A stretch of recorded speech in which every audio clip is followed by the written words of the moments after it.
uscito il rapporto della NASA. Potrei definirlo la fotocopia del rapporto del Pentagono. Le conclusioni sono le stesse. Gli UFO esistono, ma non sappiamo cosa sono. Tuttavia, questa iniziativa della NASA conferma un cambio culturale sull'argomento UFO che aspettavamo da 80 anni. Inoltre, ci sono alcuni dettagli interessanti che desidero sottolineare. L'altro argomento di questo video riguarda una mia personale riflessione su questo processo di divulgazione. Osservando l'evoluzione degli eventi che stanno delineando questa divulgazione, ho avuto la sensazione di una pianificazione. Gli eventi non sembrano affatto casuali. L'amministratore della NASA, Bill Nelson, dice che verrà nominato un direttore che si occuperà della ricerca sui fenomeni aerei non identificati. La ricerca userà strumenti come intelligenza artificiale e l'apprendimento automatico e si avvarrà della collaborazione delle altre agenzie, aprendo anche alle segnalazioni da parte del pubblico e dei piloti. David Spergel, astrofisico e presidente dello studio che ha redatto il rapporto, sostiene che la ricerca della NASA proseguirà con la collaborazione del Dipartimento della Difesa. Spergel conferma che alla NASA ci sono persone con autorizzazioni di alto livello che possono consultare le informazioni riservate del Dipartimento della Difesa. Tuttavia, i livelli di sicurezza sono talmente stratificati che bisognerà capire a quali dati la NASA sarà effettivamente in grado di accedere. Secondo il rapporto, lo stigma sugli UFO è così grave che anche alcuni scienziati che hanno partecipato a questo studio hanno subito ritorsioni a causa della loro associazione con la questione UFO. Nel rapporto leggiamo: almeno uno scienziato che faceva parte del team di studio ha riferito di aver ricevuto lettere minacciose da parte di colleghi a causa della sua appartenenza al gruppo. Altri sono stati ridicolizzati e criticati sui social media. Inoltre sono venuti a conoscenza di colleghi che sono stati avvertiti di stare lontani dalla ricerca o avrebbero compromesso la loro carriera. La percezione negativa che circonda la segnalazione degli UOP costituisce un ostacolo alla raccolta di dati su questi fenomeni. Buona parte del rapporto descrive le strumentazioni della NASA e per uso civile e commerciale che dovranno essere calibrate per i rilevamenti degli UOP. Leggendo questo rapporto viene spontanea una domanda: dovevamo aspettare 80 anni per avere questo tipo di attenzione sugli UFO? Ora desidero parlare degli eventi che hanno delineato questo periodo di divulgazione. La To This Star Academy potrei definirla come un'ouverture, un'introduzione al processo di divulgazione. L'unico testimone è Luis Elizondo, che parla di un progetto segreto di studio degli UOP. Non ci dà nessuna informazione su tale progetto, non porta materiali né altri testimoni e raramente rilascia speculazioni.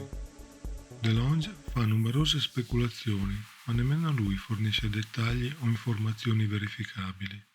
Alla fine, attraverso la To This Star Academy, emergono solo i famosi 3 video.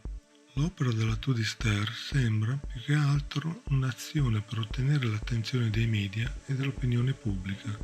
Col passare degli anni alcuni fondatori rilasciano diverse speculazioni, ma alla fine la To This Star termina ogni attività, eludendo le aspettative.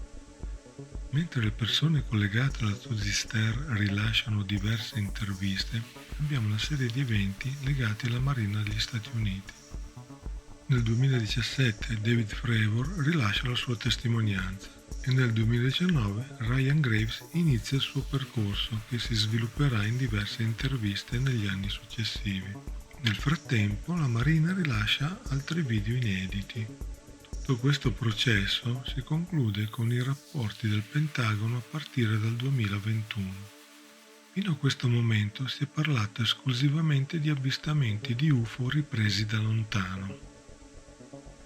L'argomento si è sviluppato in crescendo, partendo dal singolo avvistamento di Fravor, passando dalle dichiarazioni e filmati della Marina, per arrivare a Ryan Graves, che diventa l'attore principale.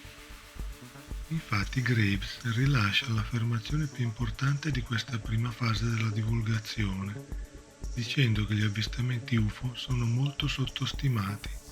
Piloti militari e commerciali vedono abitualmente questi oggetti. Nel 2020 inizia il secondo percorso di questo processo di divulgazione. Haim Eshed rilascia la sua dichiarazione, parla di contatti avanzati fra alieni, governo degli Stati Uniti e di Israele. Sono affermazioni clamorose, ma nessuno le prende in considerazione. All'inizio del 2022 emerge John Ramirez con le sue interviste, che ribadisce quanto affermato da Eshed e anticipa la testimonianza di David Grush. A questo punto, DeLonge e la To The Star stanno lentamente uscendo di scena.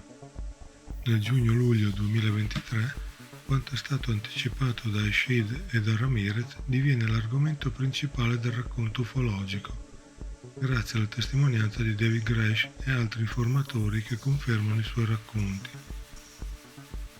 Le testimonianze di Elizondo, Fravor e Graves vengono messe in ombra dai contenuti esplosivi delle testimonianze di Ramirez e Grush. Ramirez è rimasto in secondo piano, rilasciando solo interviste, mentre Grush si è esposto rilasciando testimonianze al congresso. Durante l'udienza al congresso si è subito capito che Grush era il testimone chiave. Osservando la scaletta degli eventi, comprendiamo subito che si tratta di un percorso in crescita. Siamo partiti dal singolo avvistamento di Fravor, con i video della To The Star, per passare a molteplici avvistamenti denunciati dalla Marina e da Graves. In seguito viene il cambio di passo. Ramirez e Grush affermano che il governo degli Stati Uniti ha catturato e nascosto velivoli alieni non umani ed è entrato in contatto con queste entità. Sulla base di queste testimonianze il Congresso ha avviato diverse iniziative, udienze riservate e pubbliche, ed ha avviato la promulgazione di leggi per ottenere materiali e informazioni da parte di tutto il governo. Personalmente sono convinto che se Grush fosse emerso nel 2017, prima della To The Star, non avrebbe ottenuto l'attenzione e la credibilità da parte del Congresso, come invece è avvenuto nel 2023. Sarebbe stato considerato come uno dei tanti informatori dell'ufologia, come Phil Corso per esempio, e sarebbe rimasto nel contesto ufologico senza mai arrivare al Congresso. Questo processo di divulgazione sembra un set cinematografico. Gli attori entrano ed escono dalla scena al momento giusto. Che fine hanno fatto DeLonge e Elizondo e i loro libri che dovevano essere di prossima pubblicazione? A questo punto forse non servono più. Ma che c'è alla regia di questa divulgazione? Secondo Ramirez è tutto pianificato dall'intelligence, poiché fra pochi anni accadrà qualcosa ed il mondo deve essere preparato per affrontare il cambiamento.